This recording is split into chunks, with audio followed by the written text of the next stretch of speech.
everyone, how you guys all doing? This is your girl Camille. I want to say welcome back to my channel. Today I'll be doing a spoon swipe feather, and I have done several before and I will be posting those at the end of my video. I am just showing you right now the lineup of the paints I'm using. This is going to be my base color, so there is a base color on my canvas which is white, and these are all the colors that I'll be using, and they are ready to mix or pre-mixed pouring paint by Folk Art Drizzle.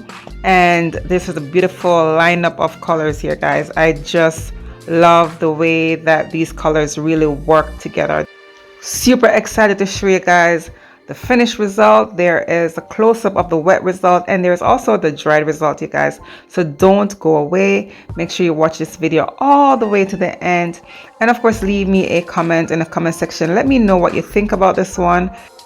Acrylic pouring is fun, guys. I want you to remember that. So if you do decide to give this technique a try, remember to make it fun, okay?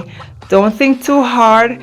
Just pour some paint on the canvas and just get your spoon ready and swipe, swipe with the outer edge, and watch your beauty unfold.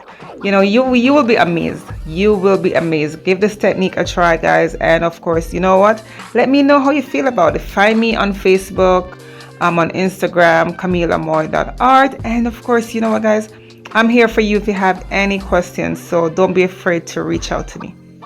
For all my new viewers, I want to say thank you so much for stopping by. Thank you so much for the support. Thank you for subscribing. I really do appreciate it. And of course, if you guys are new to my channel, I want to say welcome. Don't forget to hit the subscribe button, hit the bell, hit all, so that whenever I post a new video, you are notified. I am going to be quiet now, guys, and I want you to enjoy this video all the way to the end.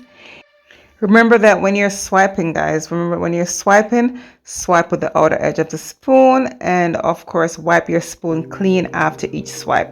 All right, do enjoy the rest of the video. I will see you for the close-up of the wet result and the dried result, so don't you go away. Thank you so much.